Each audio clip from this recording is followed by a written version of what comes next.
In the spring of 2008, I sold my mother's gold wedding ring. It was the only piece of her jewelry I had left after she died. I sold it to a small pawn shop on Allen Avenue in Atlanta for $1,200. I drove home from that pawn shop with the money folded into the inside pocket of my purse. And I sat in my car in the driveway of our small apartment for almost an hour before I could bring myself to walk inside. I did not cry. I had stopped crying about my mother 3 years earlier. I sat in the car because I was thinking about my husband Marcus, who was sitting in our apartment at that very moment, waiting for me to come home with the last piece of money he needed to move from our small life in Atlanta to a job opportunity in Houston that he had told me was going to change everything for our family. My name is Grace Adekunle. I am 56 years old. I was born in Lagos, Nigeria, but I have lived in the United States for 34 years. I am a registered nurse at a hospital in Atlanta, Georgia, where I have worked the medical surgical floor since 1998. I have 2 grown children. A daughter named Ibidunni Adekunle, who is 29 years old, and a son named Morewa Adekunle, who is 26.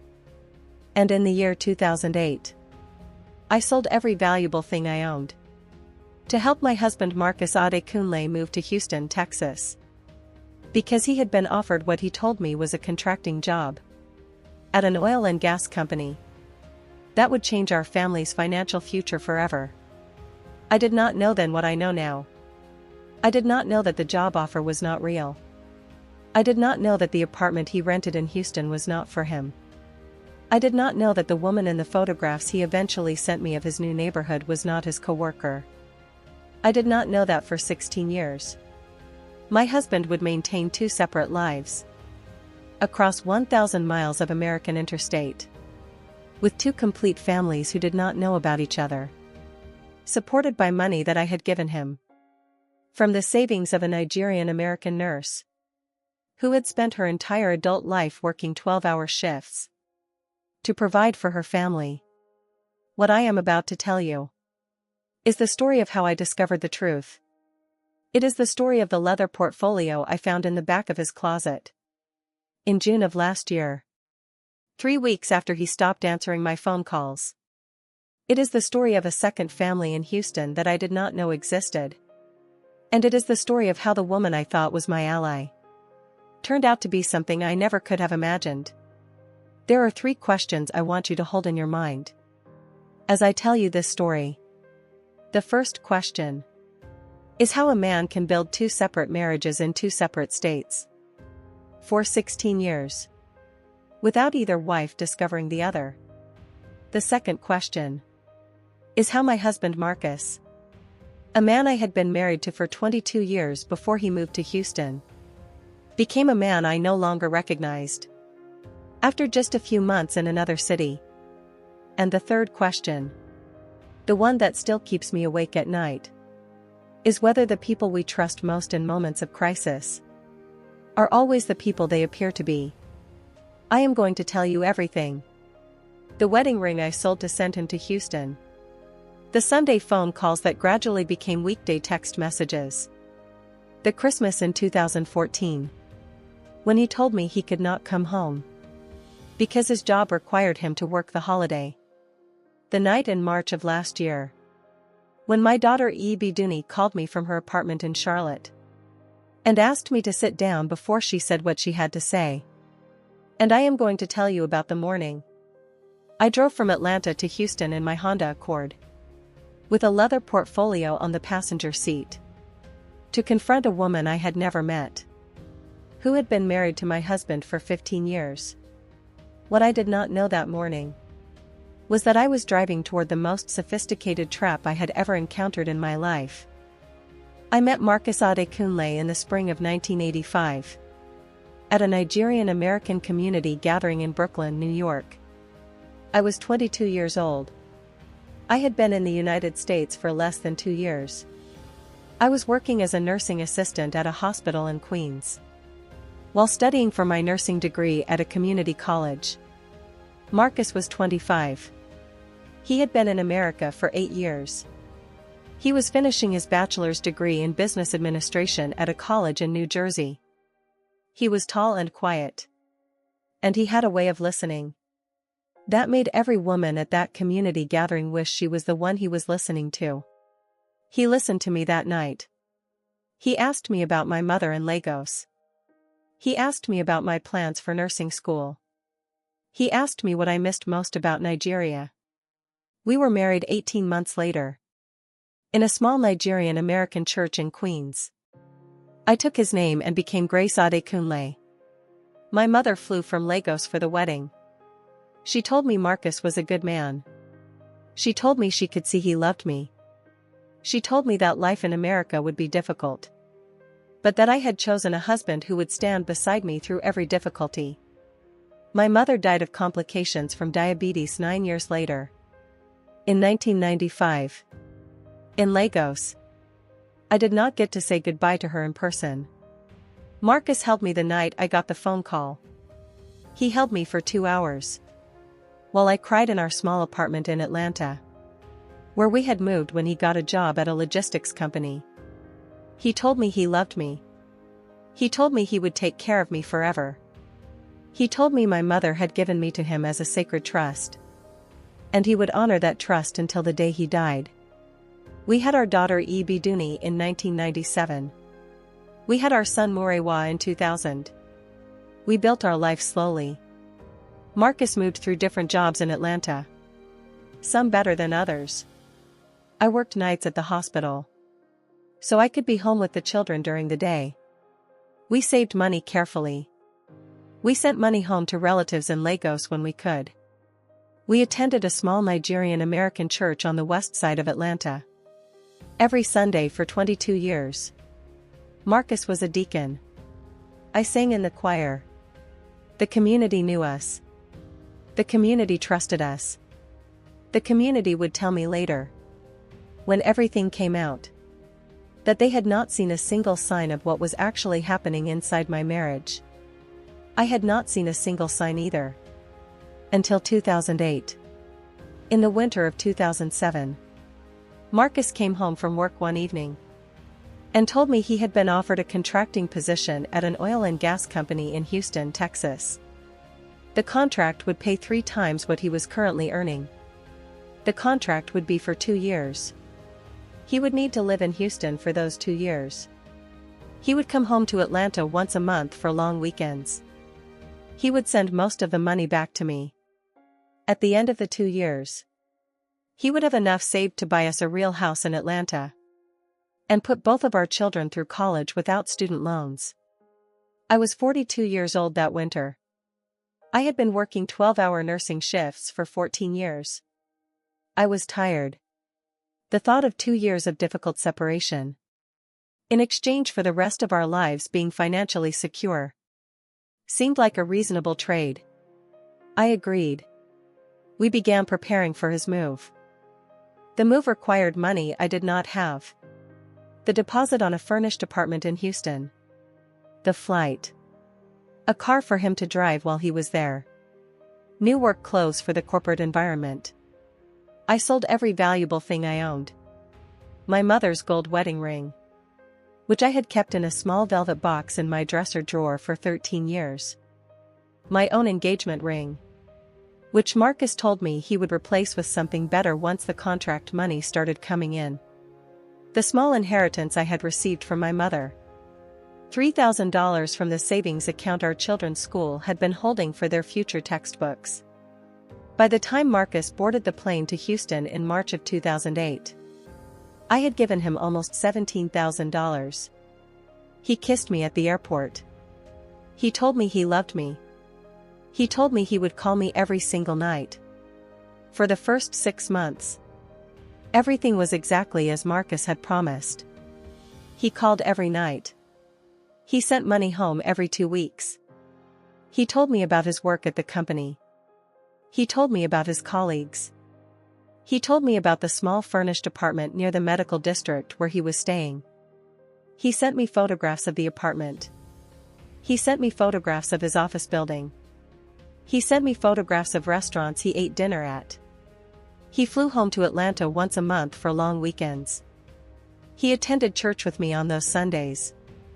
He played with our children. He helped me with the grocery shopping.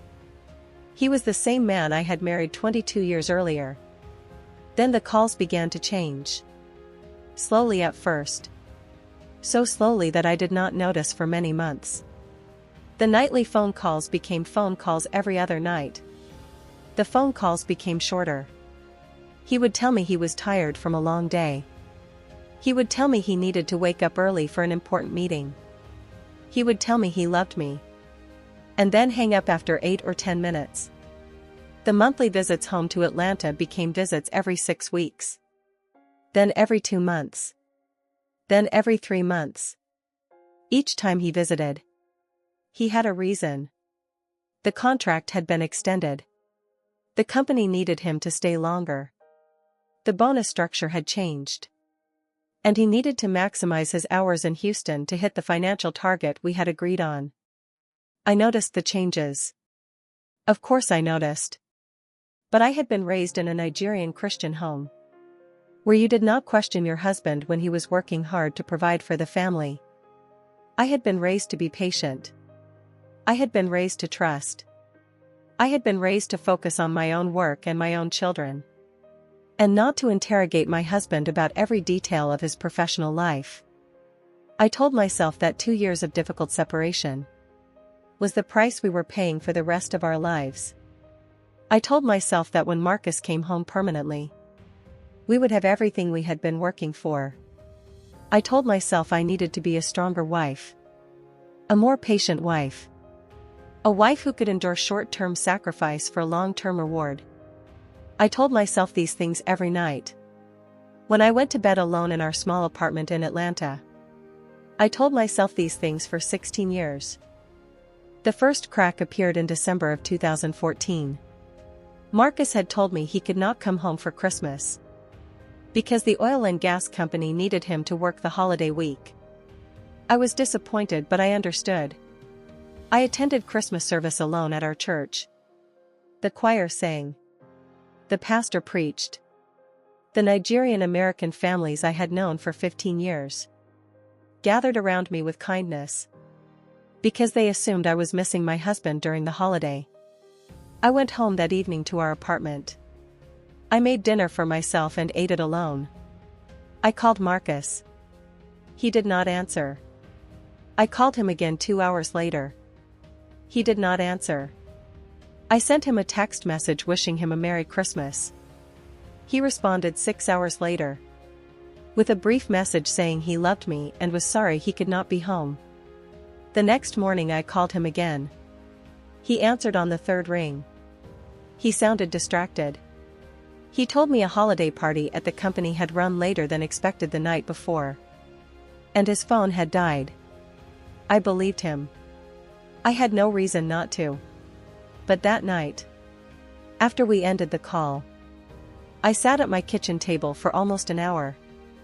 I thought about the past 6 years of his absence.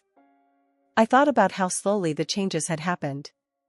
I thought about how easy it had been to accept each individual change, because each individual change seemed reasonable on its own. The shorter calls. The longer gaps between visits. The reasons he could not come home. I did not have proof of anything wrong. I had nothing but a feeling.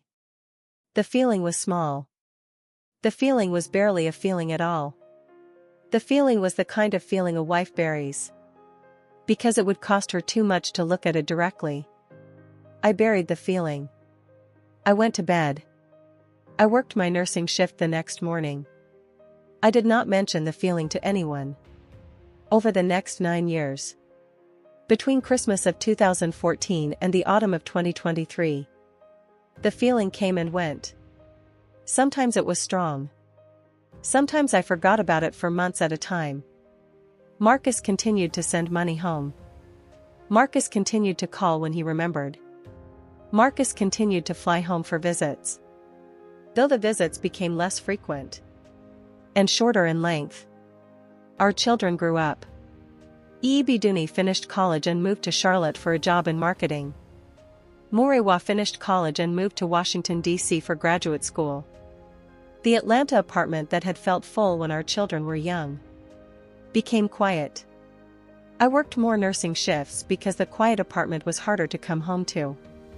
I told myself we were a successful Nigerian American family. 2 grown children with degrees. A husband working a high-paying contract job in another state. A wife with a stable career. I told myself this story for 16 years. Everything changed in March of last year. My daughter Biduni called me from her apartment in Charlotte. On a Sunday afternoon. I was making jollof rice in my kitchen. The radio was playing softly. The pot of rice was simmering on the stove. The phone rang. I answered it. Biduni's voice on the other end was quiet in a way I had never heard before. She said, "Mom, are you sitting down?" I told her I was standing at the stove. She said, "Please sit down." I turned off the stove. I sat at the kitchen table. I asked her what was wrong. Biduni told me she had been on Facebook the previous evening. She had been scrolling through photographs of friends from college. The Facebook algorithm had suggested a person she might know. The suggested person was her father. The Facebook profile was not the profile she knew. The Facebook profile showed her father with a different name. A name very similar to his real name but altered slightly. The Facebook profile showed her father in photographs at a church in Houston, Texas. The Facebook profile showed her father in photographs with a woman she had never seen before. The Facebook profile showed her father in photographs with 3 children she had never seen before. 2 girls and a boy. The girls looked to be approximately 11 and 13 years old. The boy looked to be approximately 7 years old. The Facebook profile was 4 years old. The photographs showed a family. A complete family. A family that had attended birthdays and graduations and church events and family vacations together for years. Biduni told me she had spent the previous 12 hours not knowing what to do. She had not slept. She had stared at the Facebook profile for hours. She had cross-referenced photographs against family events she remembered with her father. She had identified specific weekends when her father had told us he was working overtime in Houston. And those same weekends he had been photographed at family events in Houston with the other family. She told me she was certain. She told me there was no other explanation. She told me her father had been living a second life in Houston for years. I sat at my kitchen table. The pot of jollof rice was still warm on the stove behind me. The radio was still playing softly. I did not speak for almost a minute. Biduni waited on the other end of the phone. When I finally spoke, my voice did not shake. My voice was calm in a way that surprised me. I told my daughter I needed her to send me everything she had found. I told her I needed every photograph, every name, every date she had identified, every detail she had cross-referenced. I told her I would call her back in 3 days. I hung up the phone. I sat at my kitchen table for another hour. And then I made a decision that I have lived with every day since. I did not confront Marcus that day. I did not call him. I did not text him. I did not send him any signal that I knew anything was wrong. For the next 3 months, I built my case in absolute silence. I worked my nursing shifts as normal. I called Marcus on the schedule we had established. I sounded warm and tired and supportive on every phone call. I did not let my voice change. I did not let my behavior change.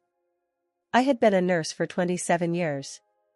I knew how to keep my face calm while I was processing information that other people did not want me to have. I used that skill now. I cross-referenced every piece of information Biduni had sent me against my own records. I went through 16 years of bank statements that Marcus had sent me from Houston. I identified accounts I had never seen before. I identified deposits and withdrawals that did not match the salary he had told me he was earning. I identified property tax records under his altered name for a house in a suburb of Houston that I now knew he owned. I identified school enrollment records for 3 children whose names I now knew. I identified a marriage certificate filed in Harris County, Texas, dated September of 2009. 18 months after Marcus had moved to Houston, between a man with my husband's altered name and a woman named Falake Adekunle, who had immigrated to the United States from Lagos in 2006. I worked at my kitchen table every night for 3 months.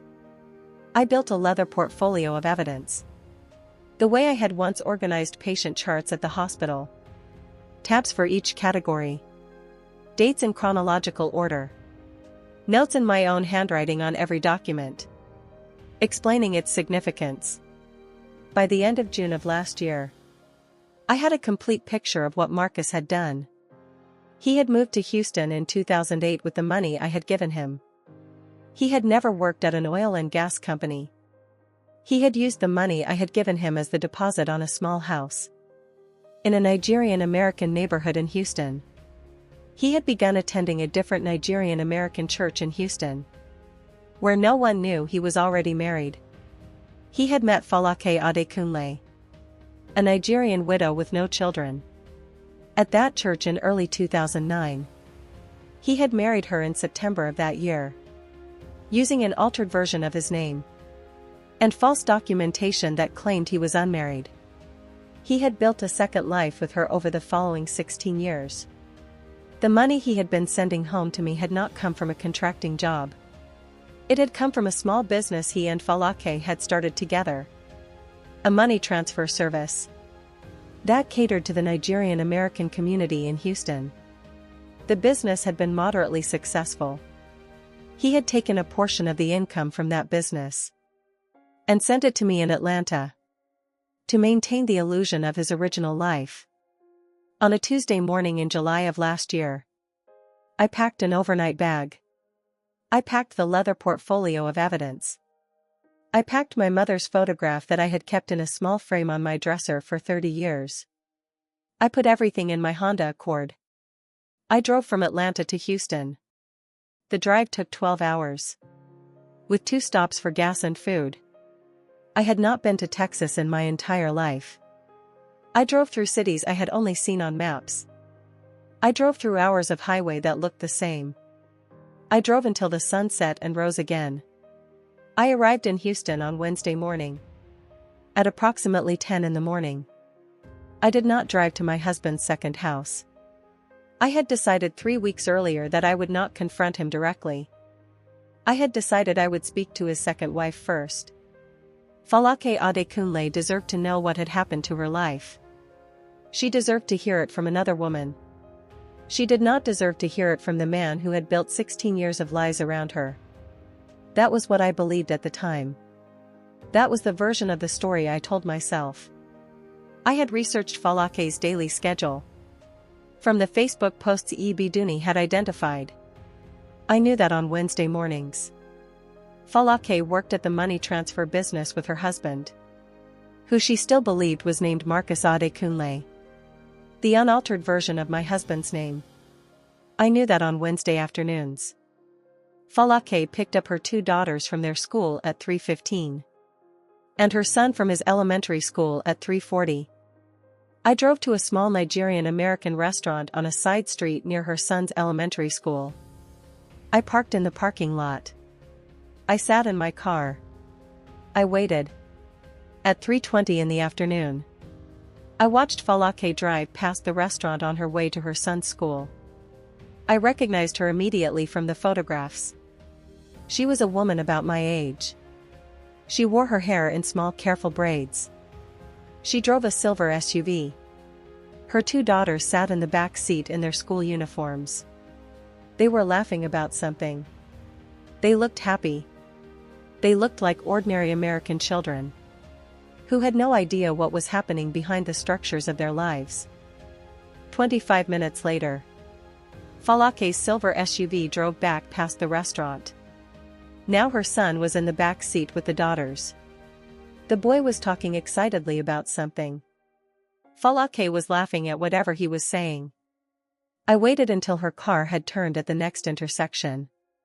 Then I called the cell phone number for the money transfer business that I had identified during my 3 months of investigation.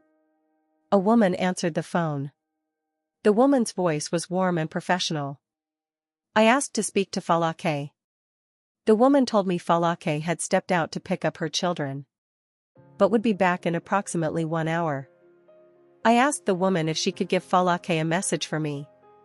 I told the woman my name was Graceade Kunle. I told the woman I was a registered nurse from Atlanta. I told the woman I needed to speak to Falake about something very important regarding her husband. I told the woman I would be at the small restaurant on the side street near her son's school for the next 2 hours, and Falake could meet me there if she wished. I hung up the phone. I waited. Falake Adekunle walked into that small restaurant at 6:15 in the evening. The dinner crowd had not yet arrived. The restaurant was almost empty. I was sitting in a booth in the back near the window. I had the leather portfolio of evidence on the bench beside me. I watched her walk through the door. She looked around. She saw me. She walked toward my booth. She stopped at the edge of the table. She looked down at me for almost a minute without speaking. And then she said the only sentence I had not prepared myself to hear. She said, "You are the wife from Atlanta. He told me you died of complications from diabetes in 2008. I asked Falake to sit down. She sat across from me. The waitress came over. We both ordered tea. The waitress brought the tea. We waited until the waitress was gone. Then I opened the leather portfolio. I showed Falake everything I had gathered over the previous 3 months. The bank statements. The property records. The marriage certificate that documented her own wedding to a man with an altered version of my husband's real name. The photographs of our shared husband at events Falake had attended with her family, and events I had attended with mine. I showed her photographs of my daughter Biduni and my son Murewa. I showed her photographs of my mother who had died in Lagos in 1995. I showed her our church in Atlanta. I showed her my nursing identification badge from the hospital. I showed her 16 years of evidence that her husband had lived a parallel life that overlapped with the years of her own marriage. Falake did not cry while I was speaking. She listened. She studied each document. She asked careful questions. She asked when our children had been born. She asked when I had moved to Atlanta. She asked when my mother had died. She compared every answer against her own knowledge of her husband. After almost 2 hours of this conversation, Falake looked up at me across the table. Her eyes were dry but her hands were shaking slightly. She said, "I have 3 children with this man. 2 daughters and a son. My daughters are 11 and 13 years old. My son is 7 years old. I have built 15 years of my life around the man you and I share. I do not know what I am going to do tomorrow morning when I look at him across the breakfast table." I believed her in that moment. I had no reason not to. Falake and I talked at that small restaurant until almost 10:30 at night. We talked through dinner that neither of us touched. We talked through 3 rounds of tea. We talked through the closing of the restaurant, when the owner told us in Yoruba that we could stay as long as we needed, because he could see we were having an important conversation. By the time we finally walked out of that restaurant to the parking lot, Falake and I had a plan. We had agreed on what we wanted. We had agreed on how we would get it. And we had agreed that we would help each other get there. Or at least that was what I thought we had agreed. Falake and I decided we would not stay in our marriages to Marcus. Neither of us wanted him anymore. Falake had been deceived about her entire foundation. She had married him under false pretenses. The marriage was not legally valid, because he was already married to me when he married her. The state of Texas would recognize her marriage as voidable on those grounds. I had been deceived about 16 years of my husband's location and activities. The legal marriage between Marcus and me was still valid. I was entitled to all of our marital property accumulated over 40 years of marriage, including any property he had acquired in Texas during the 16 years he had been pretending to work there. Falake and I hired the same attorney, a Nigerian-American woman named Adaobi Okonkwo, who practiced family law in Houston and had handled cases involving bigamy and immigration fraud before. Adaobi met with both of us together 2 weeks after my drive to Houston.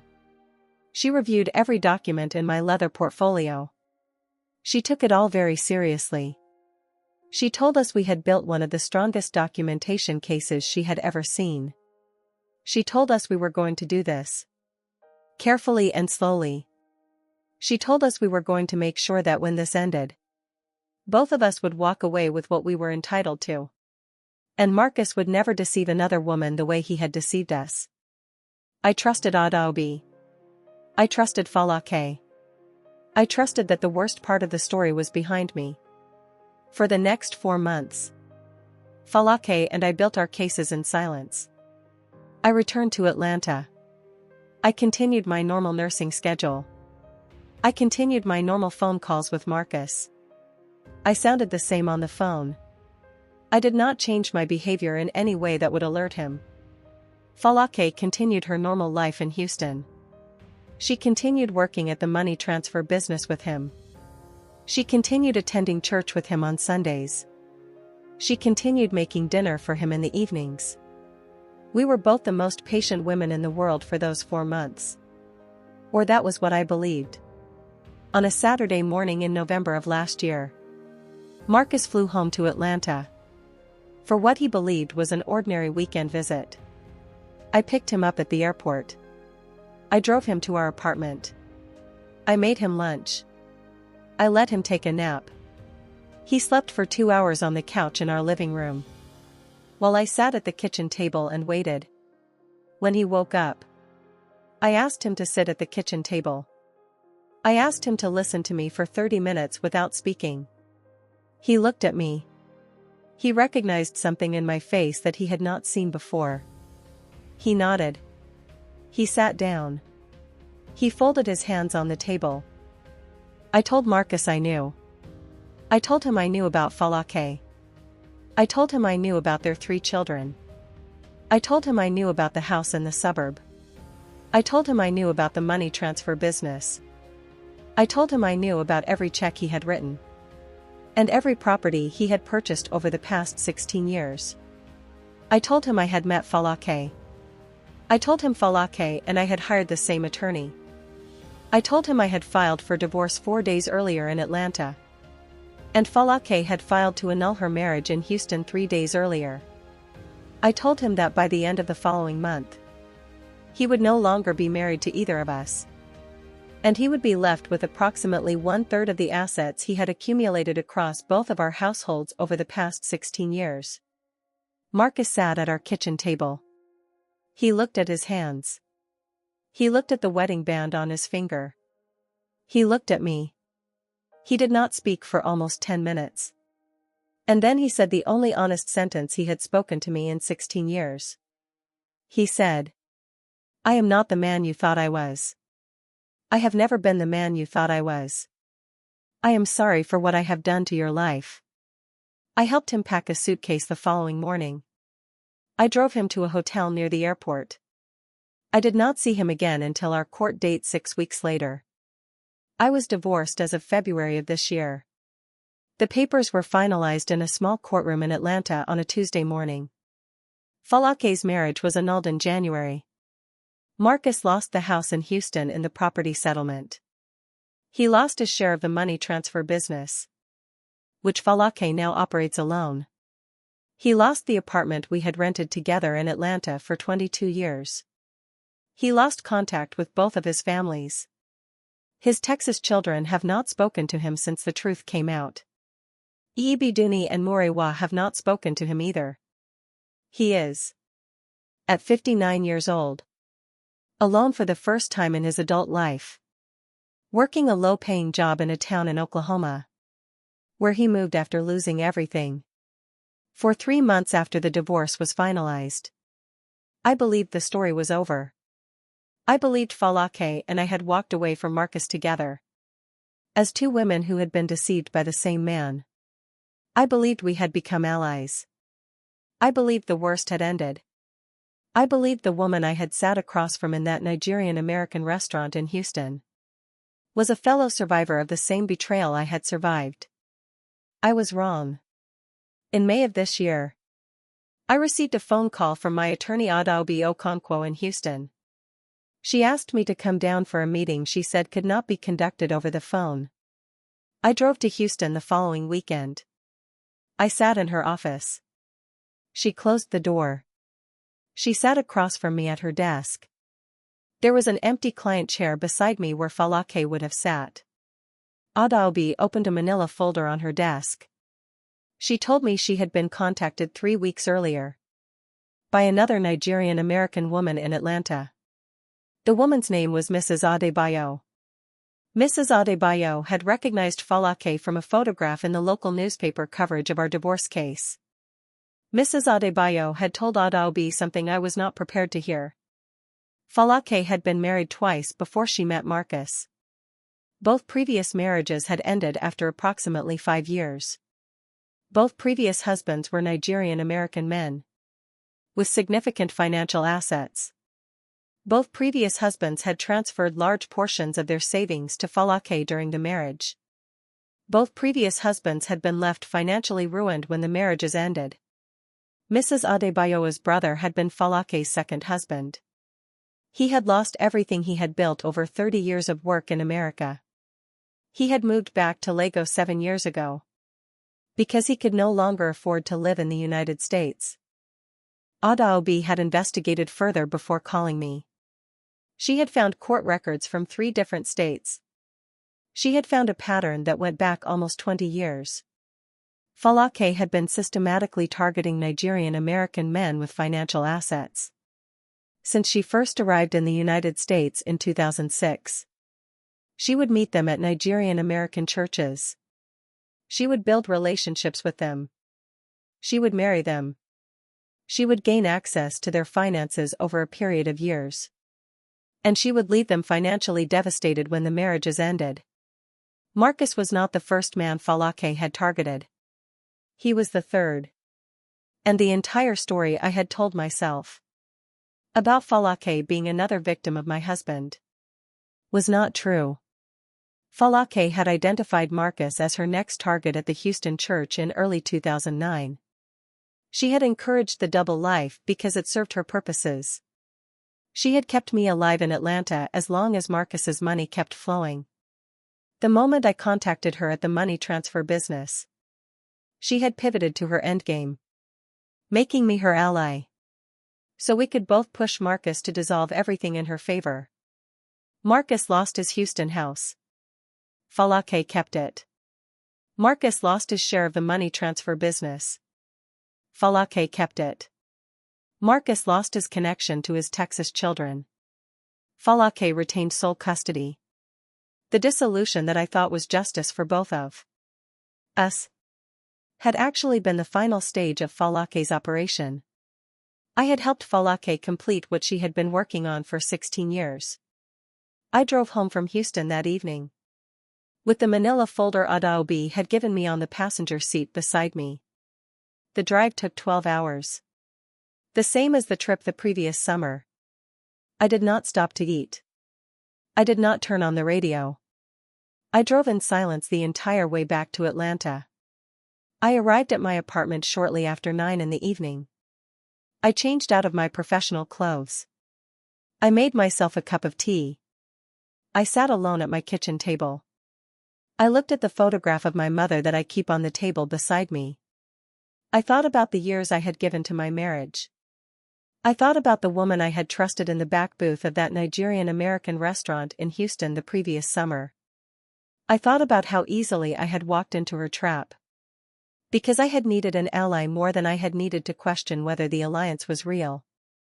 I thought about every Nigerian American woman who had reached for friendship in a moment of crisis and trusted the wrong person.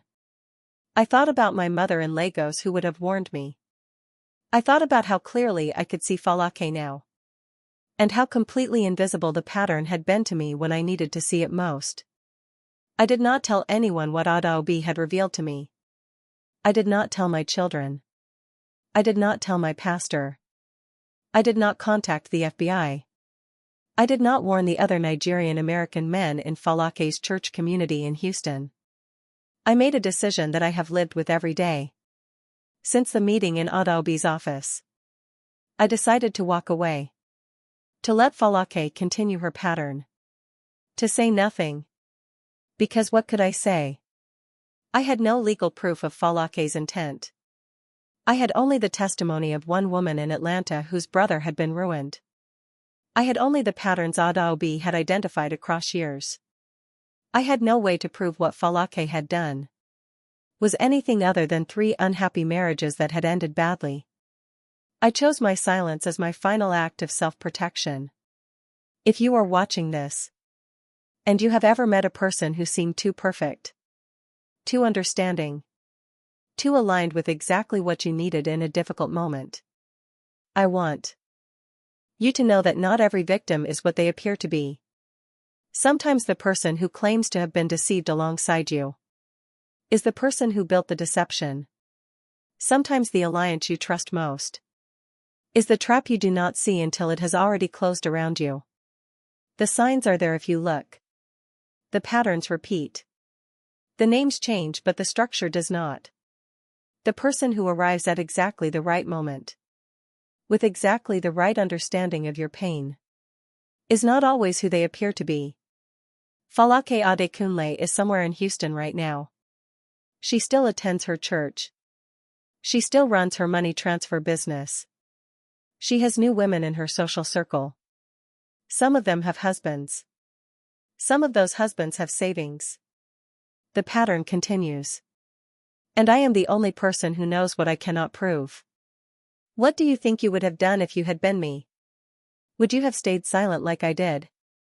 Or would you have found the courage to warn the women who do not yet know what is coming for them? Tell me in the comments below. I am still trying to decide if I made the right choice. This story is a fictional psychological crime narrative, created solely for cinematic storytelling, dramatic entertainment, artistic expression, and fictional audio-visual presentation purposes. Any resemblance to actual persons, living or dead, businesses, families, locations, events, or real situations, is entirely coincidental and unintended.